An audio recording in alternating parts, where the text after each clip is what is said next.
శ్రీ గణేశాయ నమః. శ్రీ సరస్వత్యై నమః. శ్రీ గురుభ్యో నమః. అధ్యాయం 41. శ్రీ గురు చరిత్ర. పరమాత్మ వాక్కు మనస్సులకు అందనివాడు. ఆయన ఒక్కడే అయినా విప్రుల ఆయనను బహువిధాల నిర్వచించారన్న వేదమే ఆయననే రుద్రుడని విష్ణువని కూడా స్తుతించింది. కాని కలిప్రభావం వలన శివకేశవ భేదం భక్తుల మధ్య విద్వేషానికి కారణమయ్యింది. ద్వేషము, స్పర్ధ వంటి అసురీ స్వభావం గలవారికి యజ్ఞ దాన తపఃకర్మలు నిష్ఫలమని భగవద్గీత. ఆ భేదాన్ని రూపుమాపి సత్వప్రధానమైన సామరస్యాన్ని తెల్పడానికి త్రిమూర్తి రూపి అయిన దత్తస్వామి ఈ యుగంలో శ్రీపాద శ్రీవల్లభులు, శ్రీ నృసింహ సరస్వతి స్వాములుగా అవతరించాడు. అందుకే శివపరమైన రుద్రాక్ష, భస్మము, కాశీ విశ్వనాథుల మాహాత్మ్యం తెలిపిన శ్రీగురుడు విష్ణుపరమైన అశ్వత్థ పూజ, అనంత పద్మనాభ వ్రతాల మహాత్మ్యం కూడా తెలిపారు. అయితే ఇట్టి వ్రతాలు సామాన్యులైన భక్తులకే తెలిపాడు కాని తీవ్ర ముముక్షువులైన సిద్ధుడు మొదలగున ముముక్షువులకు గురుసేవ ఒకటే చెప్పాడు. ఆ వ్రతాలు ఆయన వాక్కు వల్ల శక్తివంతములయ్యాయి కాని భక్తులు తమకై తామే చేసినప్పుడు కాలేదు. ఈ విషయాలన్నింటినీ 41, 42, 43 అధ్యాయాలలో చూడవచ్చు. కథారంభం. నామధారకుడు స్వామి సర్వధర్మాలతో కూడిన శ్రీ గురుచరిత్ర వింటుంటేనే నా హృదయంలో అజ్ఞానమనే చీకట్లు నశించి జ్ఞానమనే జ్యోతి వెలిగింది. ఇప్పుడు గురుస్మరణ పట్ల ఎంతో ప్రీతి కలుగుతున్నది. శ్రీగురుని అంతటి అవతారమూర్తి యొక్క సాన్నిధ్యం పొందిన మహాజ్ఞానులు, సిద్ధపురుషులు మీరు. నా పూర్వపుణ్యం వలన అట్టి మీ దర్శన భాగ్యం కలిగింది. మా పూర్వీకులు శ్రీగురు భక్తులు ఎలా అయ్యారో తెలుసుకోవాలని ఉంది, చెప్పండి అన్నాడు. సిద్ధయోగి ఇలా చెప్పసాగారు. నాయనా, పూర్వం శ్రీగురుడు తీర్థాటనం చేస్తూ గోదావరి తీరాన ఉన్న వాసర క్షేత్రానికి వేంచేసినప్పుడు ఆయనను భక్తితో పూజించి ఆయన ప్రేమకు పాత్రుడైన సాయందేవుడే మీ పూర్వీకుడు. అటు తర్వాత శ్రీగురుడు అనేక తీర్థక్షేత్రాలను పావనం చేస్తూ పర్యటించి ఈ గంధర్వనగరం చేరారు కదా. అటు తర్వాత వారి కీర్తి దశదిశలా వ్యాపించి సుదూర ప్రాంతాల నుండి కూడా ఎందరెందరో వచ్చి వారిని సేవించి అభీష్ట సిద్ధి పొందుతున్నారని మీ పూర్వీకుడైన సాయందేవునికి తెలిసింది. అతడు అందుకెంతో ఆనందించి ఒకనాడు శ్రీవారి దర్శనానికి ఈ గంధర్వపురం వచ్చాడు. శ్రీగురునికి నిలయమైన ఈ గంధర్వపురం అతని కంటపడగానే అతిశయించిన భక్తి శ్రద్ధలతో అడుగడుగుకు సాష్టాంగ నమస్కారాలు చేస్తూ మఠానికి చేరుకున్నాడు. అక్కడ శ్రీగురుని దర్శించగానే అతనికి రోమాంచితమై ఆనంద భాష్పాలు రాలాయి. ఆయనకు సాష్టాంగ నమస్కారం చేసి తన జుట్టుతో వారి పాదాలు తుడిచి గద్గద స్వరంతో ఆయననిలా స్తుతించాడు. ఓ పరమాత్మ, పరంజ్యోతి, నృసింహ సరస్వతి, మీరు త్రిమూర్త్యాత్మకులే కాని మానవ మాతృలు కారు. సర్వతీర్థాలకు ఆశ్రయమైన మీ పాదాలను దర్శించినంత మాత్రాన కోటి జన్మల పాపం నశిస్తుంది. మీ దర్శనం వలన ధన్యుడనయ్యాను. మా పితరులు కూడా కృతార్థులయ్యారు. ఓ సర్వవ్యాపక, సద్గురు, భక్తవత్సల, జయము. జీవుల పట్ల కరుణయనే జలంతో నిండిన కమండలం ధరించిన మీరు సాక్షాత్తు ఆ బ్రహ్మదేవుడే. మీరు అమృతతుల్యమైన ఆ నీరు చల్లి చనిపోయిన వారిని మరలా బ్రతికిస్తున్నారు. స్వామి, దండమును ధరించిన మీరు సాక్షాత్తు దుష్టులను దండించి భక్తుల దైన్యాన్ని పారద్రోలి రక్షించే శ్రీ మహావిష్ణు స్వరూపులే. ఇప్పుడిలా సన్యాసి వేషంలో అవతరించారు. భస్మము, రుద్రాక్షలు ధరించిన మీరు భక్తుల పాపాలను, భవరోగాన్ని నశింపచేయగల సమర్థులు. సాక్షాత్తు శివస్వరూపులు. ఎవరి కృప వలన చచ్చినవాడు బ్రతికాడో, గొడ్డుబర్రె పాలిచ్చిందో, మేడికట్టె వృక్షమైందో, హీనుడు ఉద్ధరింపబడ్డాడో అట్టి మిమ్ము ఎవరు ఎరుగగలరు? శ్రీగురుడు సంతోషించి సాయందేవుడి తలపై చేయి పెట్టి, నాయనా, నీవు మాకు పరమ భక్తుడవు. నీ స్తోత్రం వలన మాకు సంతోషమైంది. నీ వంశస్థులందరూ మా భక్తులై చిరకాలం వర్ధిల్లుదురుగాక అని ఆశీర్వదించారు. తర్వాత శిష్యులందరితో ఆయన, మీరంతా సంగమంలో స్నానం చేసి అశ్వత్థ వృక్షాన్ని సేవించి పంక్తి భోజనానికి రండి అని చెప్పి, సాయందేవునితో, నీవు కూడా వారితో వెళ్ళిరా, ప్రసాదం తీసుకొందువు అన్నారు. అందరూ సంగమానికి వెళ్లి వచ్చాక అతడు శ్రీగురునికి పూజ చేసి భిక్ష ఇచ్చాడు. అప్పుడు స్వామి అతనిని తమ పక్కనే కూర్చోబెట్టుకుని భోజనం పెట్టించారు. తర్వాత అతనిని దగ్గరకు పిలిచి, నాయనా, నీవెక్కడుంటున్నావు? నీ భార్యాబిడ్డలు క్షేమమా? చాలా కాలానికి కనిపించావు అన్నారు.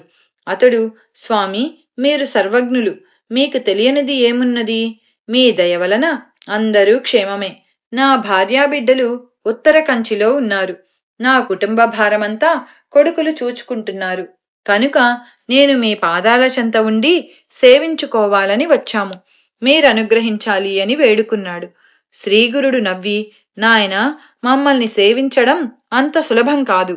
మేము ఒకచోట ఉండేవారము కాము. ఎక్కడ పడితే అక్కడ ఉంటాము. ఒకప్పుడు ఊరిలో ఉంటే మరొకప్పుడు అడవిలో ఉంటాము. మాతో కలిసి ఉండడము, మా సేవ చేయడము చాలా కష్టం. కనుక బాగా ఆలోచించుకో అన్నారు. సాయందేవుడు, స్వామి, మిమ్ము శరణుబొందిన నన్ను దూరం చేయవద్దు. మీరుండగా నాకు భయమేమిటి? నేను మీ చెంతనే ఉండి మీ పాదసేవ చేసుకుంటాను, అనుజ్ఞ ఇవ్వండి అని పట్టుపట్టాడు.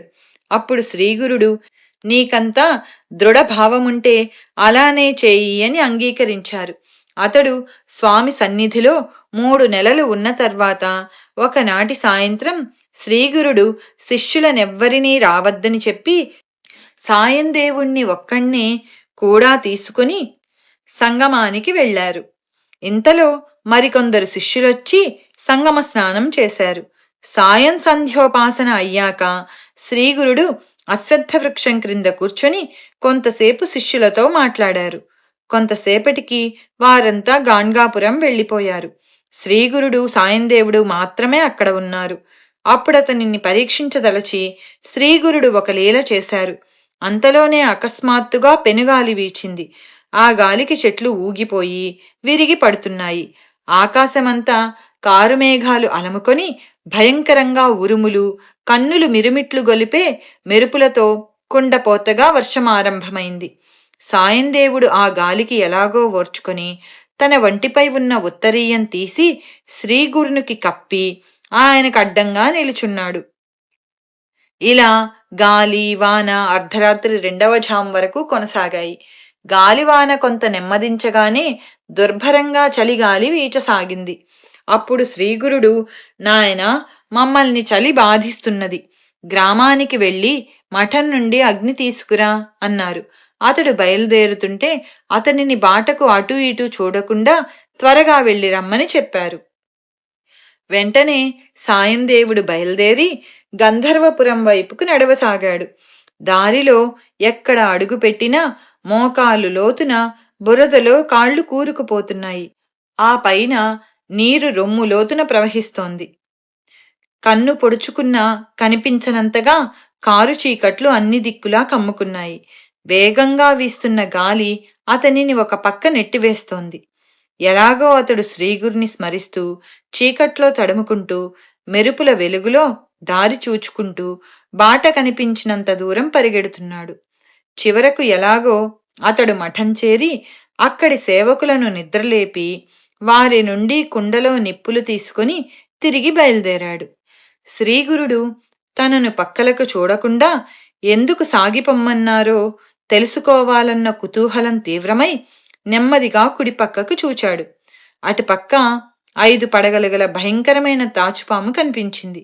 అతడు కొంచెం పక్కకు తప్పుకొని భయంతో వేగంగా నడుస్తూ నెమ్మదిగా ఎడమ పక్కకు చూచాడు. అటుపక్కన కూడా మరొక భయంకరమైన పాము అతని వెంటనే వస్తోంది. అతడు భయంతో మతిపోయి బాటలోని ఎత్తుపల్లాలు కూడా పట్టించుకోకుండా పరిగెత్తసాగాడు. అతడు ఎటుపోతే అటు అంత వేగంగానూ పాములు తరుముకొస్తున్నాయి. అతడు గుండెదడ పుట్టి దిక్కుతోచక పొదల మధ్యకు పోయాడు. ఎటుపోవాలో తెలియక భయంతో తననా పాముల బారి నుండి రక్షించమని మనస్సులోనే శ్రీగురిని ప్రార్థించుకోసాగాడు. వెంటనే అతనికి కొంచెం భయం తగ్గి ఒక చక్కని బాట చిక్కింది. దాని వెంట పోగా కొద్దిసేపట్లోనే సంగమం వద్దనున్న రావి చెట్టు అతనికి కనిపించింది. ఆ ప్రాంతమంతా వేల కొద్దీ దీపాలతో వెలిగిపోతున్నట్లు కనిపించింది. అక్కడ నుండి వేదఘోష అతనికి చక్కగా వినిపిస్తున్నది. అతడు అటువైపుగా వెళ్లి శ్రీగురిని సమీపించేసరికి అక్కడ ఆయన ఒక్కరే ఉన్నారు. అతనికి ఆ భయం వలన వర్షం ఆగిందని కూడా తెలియలేదు. ఆకాశంలో మబ్బులు ఎప్పుడు తొలగిపోయాయో గాని పిండి ఆరబోసినట్లు పండు వెన్నెల వచ్చింది. అతడు ఆ పాత్ర క్రింద పెట్టి నిప్పును ప్రజ్వలింపచేశాడు. భయం తగ్గిపోయి అతడు గురువుకేసి చూచేసరికి ఆ 2 పాములు ఆయనకు నమస్కరించి వెళ్ళిపోతున్నాయి. వాటిని చూడగానే అతనికి మరలా భయమేసింది. శ్రీగురుడు నవ్వి, భయపడవద్దు, నిన్ను రక్షించడానికి ఆ పాములను మేమే పంపాము. గురుసేవ ఎంత కఠినమైనదో తెలిసిందా, కనుక ముందుగా ఆలోచించుకొని తగిన భక్తి విశ్వాసాలు ఉంటేనే అందుకు పూనుకోవాలి. కలి ప్రభావం వలన ఇంద్రియ చాపల్యము, అపప్రచారాలు మొదలగున అవరోధాలెన్నో వస్తాయి.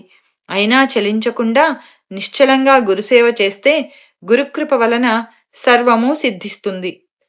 యజ్ఞయాగాదులు చేసేవారికి ఎన్నో అవరోధాలొచ్చి అవి తేలికగా నిష్ఫలమవ్వచ్చు.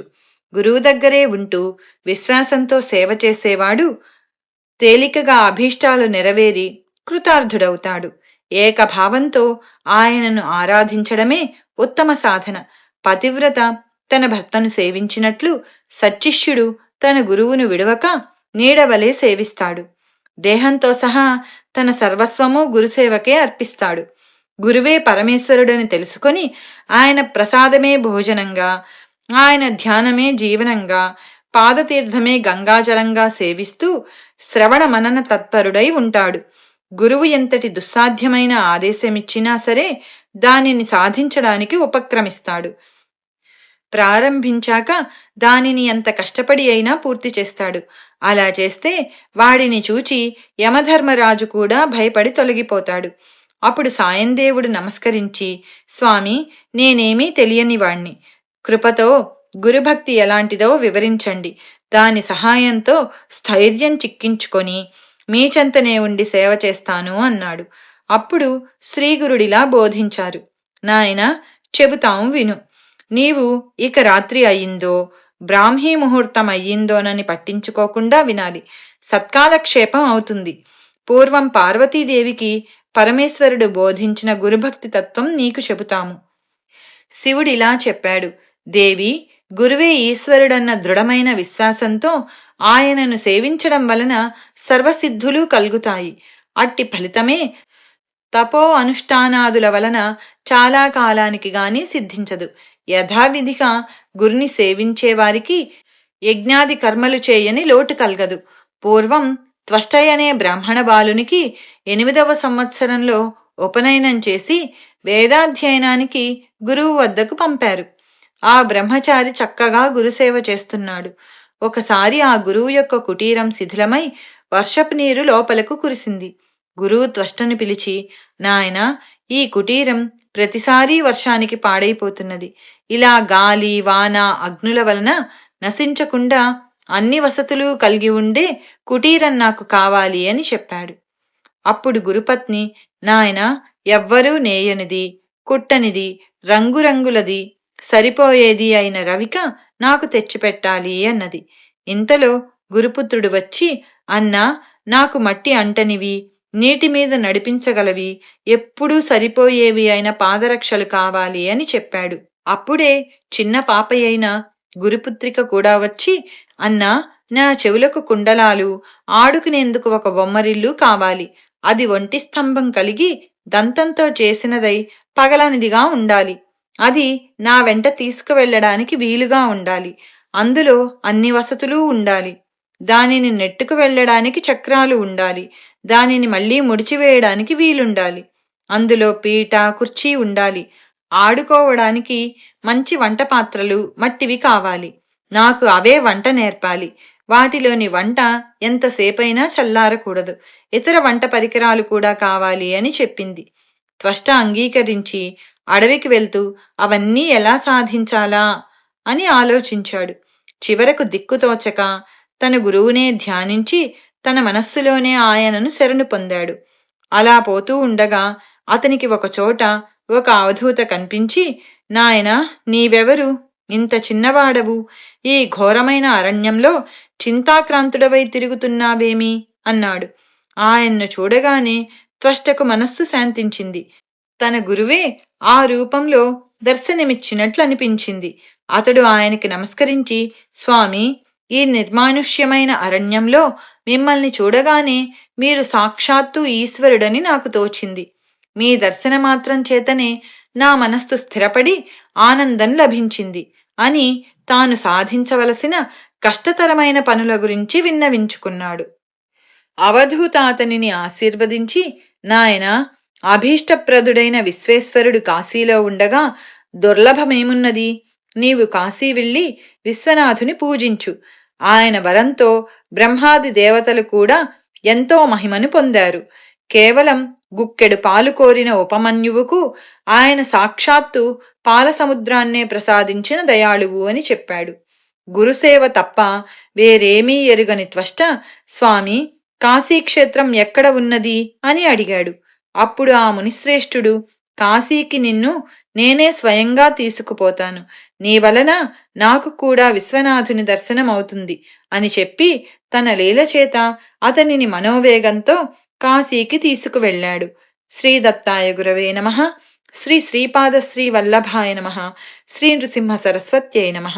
శ్రీ గురు చరిత్ర అధ్యాయం 41 సంపూర్ణం.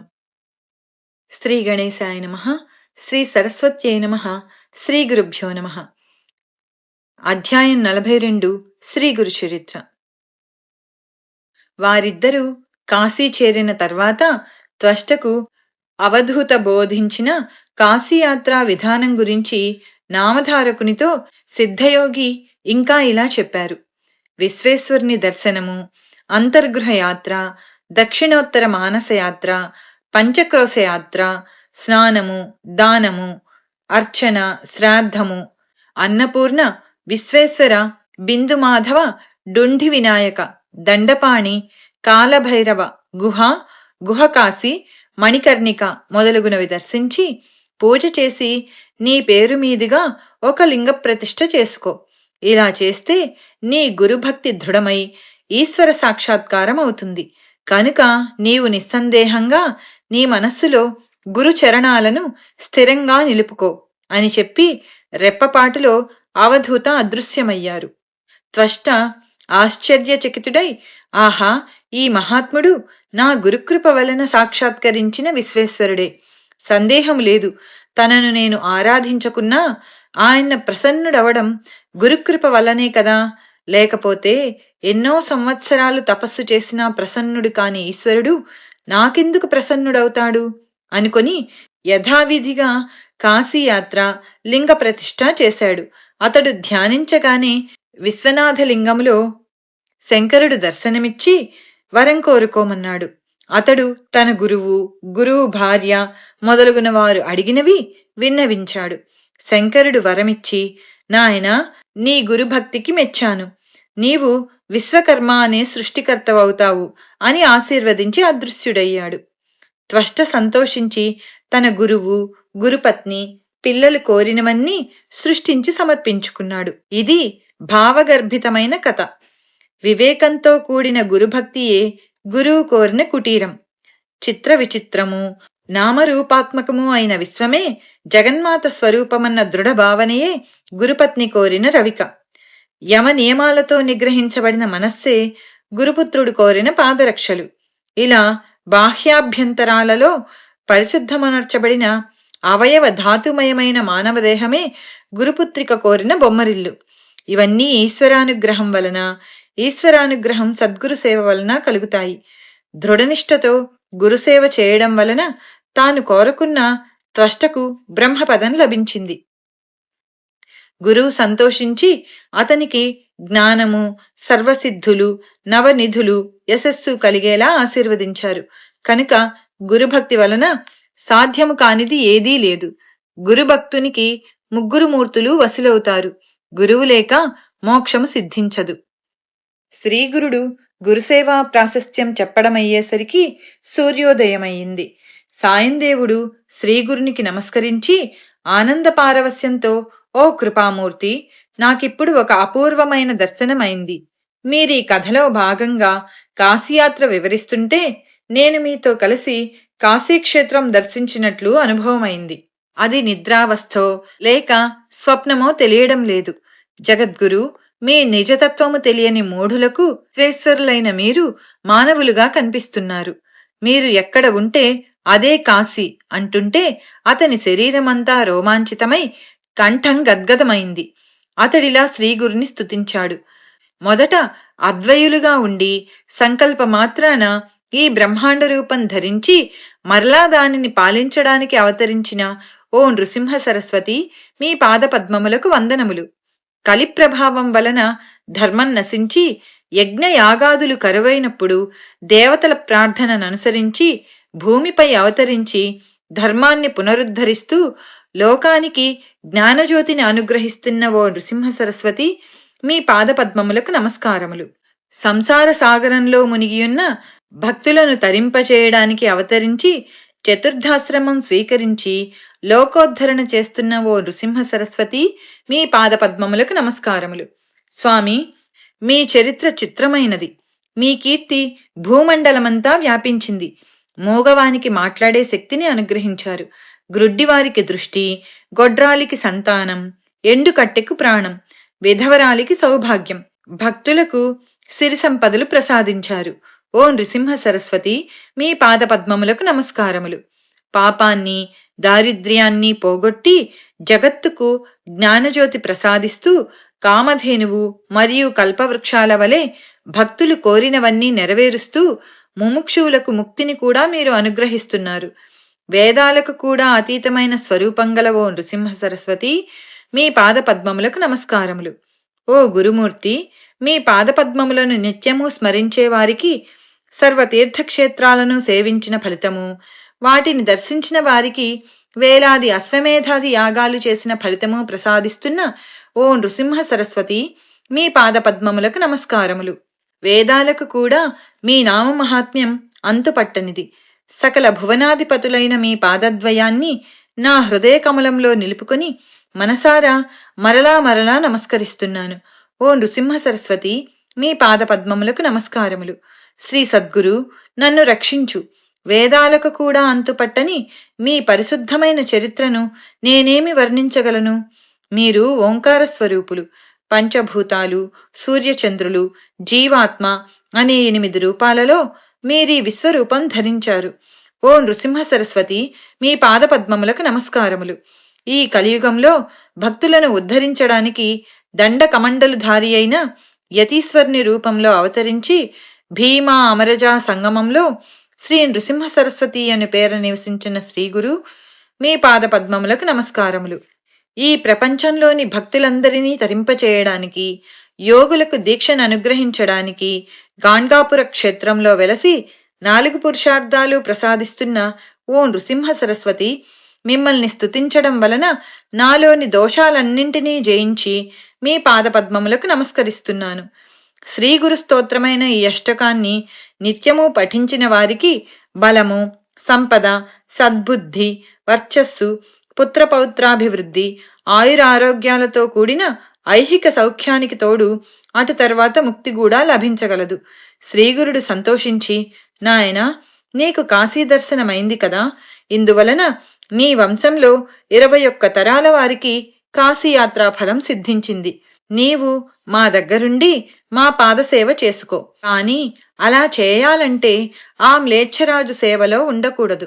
కనుక నీ భార్యాబిడ్డలను తీసుకుని వచ్చి గంధర్వ నగరంలో ఉండు అని చెప్పి అతనిని వెంటబెట్టుకుని గ్రామంలోని తమ మఠానికి తిరిగి వచ్చారు. సాయందేవుడు ఆ ప్రకారమే స్వగ్రామానికి వెళ్లి భార్యాబిడ్డలను తీసుకుని ఒక భాద్రపద శుద్ధ చతుర్దశి నాటికి గంధర్వపురం చేరాడు. అతడు శ్రీగురిని దర్శించి, త్రిమూర్తి మాలకాకి మానస సరోవరంలో మునిగి రాజహంస అయినట్లు మీ దర్శనమాత్రం చేతనే మా పాపాలన్నీ నశించిపోతాయి. గంగాజలము పాపాన్ని, చంద్రుడు తాపాన్ని, కల్పవృక్షము దైన్యాన్ని పోగొట్టగలదు. కాని పాప తాప దైన్యాలను మూడింటిని మీ దర్శనమే పోగొట్టగలదు. మీ కృప సర్వ పురుషార్థాలను వెంటనే ప్రసాదించగలదన్న శృతివాక్యము నాకిప్పుడు అనుభవమైంది అని మైమర్చి గంతులు వేస్తూ తన మాతృభాష అయిన కన్నడంలో ఇలా స్తుతించాడు. భూమిపై భక్తుల పాలిటి భాగ్యనిధి అయి అవతరించిన శ్రీ నృసింహ సరస్వతిని చూడగలిగాను. భక్తితో ధ్యానించే వారికి సుఖమిచ్చే జగత్పతి అయిన మీ చరణ కమలాలు దర్శించగలిగాను. సంసారంలో తపిస్తున్న భక్తులకు అభీష్టాలిచ్చి యోగులకు యోగసిద్ధిని అనుగ్రహించే శ్రీ నరసింహ సరస్వతి దర్శన భాగ్యం నేడు నాకు కలిగింది.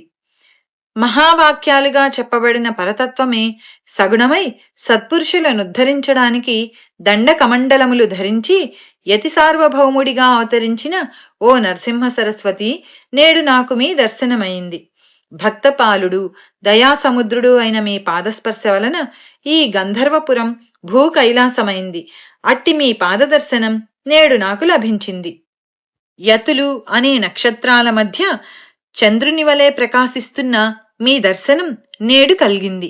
మీ యతి రూపంలో భక్తజనుల మహాభాగ్యమే సాకారమై వెలిసింది. వేదాంత తత్వానికి ఆదర్శమైన చరిత్రను చూపే మీ పాదాలను నేడు దర్శించగలిగాను. భక్తులను రక్షించడంలో జాగు చేయని దయాఘన నీకు జయము. ఆనంద సముద్రుడు, గంధ పరిమళాలతో శోభిల్లే యోగిజన వల్లభుడు అయిన శ్రీకృష్ణుని మీ రూపంలో దర్శిస్తున్నాను. ప్రకృతి పురుషుల అభేదాన్ని నరసింహ సరస్వతి అను పేర సార్థకమునర్చిన జగద్గురువు రూపంలో సంచరిస్తున్న మహావిష్ణువును నేడు దర్శించుకున్నాను. శ్రీగురుడు ఎంతో సంతోషించి అతనిని అతని భార్యాబిడ్డలను తమ సన్నిధిలో కూర్చోబెట్టుకుని వాత్సల్యంతో వారి క్షేమ సమాచారాలు విచారించారు. సాయందేవుడు వారందర్నీ స్వామికి పరిచయం చేశాడు. అతని కొడుకులిద్దరూ నమస్కరించినప్పుడు ఆయన వారి శిరస్సులపై చేయి ఉంచి ఆశీర్వదించారు. అప్పుడు సాయందేవుని పెద్ద కుమారుడైన నాగనాథుని చూపిస్తూ ఆయన, సాయందేవా, ఇతడు సిరి సంపదలతో చిరకాలం జీవిస్తాడు. వీడే మా నిజమైన భక్తుడు, మాకు ప్రీతిపాత్రుడు. వీడి కీర్తి ఎంతగానో విస్తరిస్తుంది. ఇతడు వంశోద్ధారకుడవుతాడు. సౌభాగ్యవతి అయిన నీ భార్య పతివ్రత. మీకింకా 4 కొడుకులు కలుగుతారు. మ్లేచ్చుని సేవించడం వలన ఈ పుణ్యం నశిస్తుంది కనుక నీవది విడిచిపెట్టి మా వద్దనే ఉండు అని అతని భార్యా పిల్లలను కూడా అందుకు ఒప్పించారు. తర్వాత సాయందేవునితో స్వామి మొదట వీరిని తీసుకొని సంగమానికి వెళ్లి స్నానం చేసి అశ్వత్థాన్ని పూజించుకొనిరా అని చెప్పారు. ఆనాడు అనంత పద్మనాభ చతుర్దశి కనుక నది ఒడ్డున ఎందరెందరో అనంతవ్రతము చేసుకుని శ్రీగురిని దర్శించుకోవాలని గంధర్వ నగరం వస్తున్నారు. శ్రీగురుడు సాయందేవుని కూడా అనంతవ్రతం చేసుకోమని చెప్పారు. అతడు, మీరే నాకు అనంతులు, మీ పాదసేవయే నాకు అనంతవ్రతము, నాకింక వేరొక వ్రతమెందుకు అన్నాడు. స్వామి, నాయనా, నీవు మా మాట విని వ్రతం చేసుకో. పూర్వం కౌండిన్యుడు అనే ఋషి ఈ వ్రతము చేసుకుని అభీష్టాలన్నీ పొందాడు. నీవు కూడా కౌండిన్యస గోత్రుడివే కనుక ఈ వ్రతం ఆచరించు అన్నారు. అప్పుడు సాయందేవుడు, స్వామి, అలా అయితే ఆ వ్రత విధానమేమో, మా గోత్ర ఋషి దాని వలన ఎలా కృతార్థులయ్యారో వివరించండి అని కోరాడు. శ్రీగురుడు వివరించారు. శ్రీదత్తాయ గురవే నమః. శ్రీ శ్రీపాదశ్రీ వల్లభాయ నమః. శ్రీ నృసింహ సరస్వత్యై నమః. అధ్యాయం 42 శ్రీ గురు చరిత్ర సంపూర్ణం.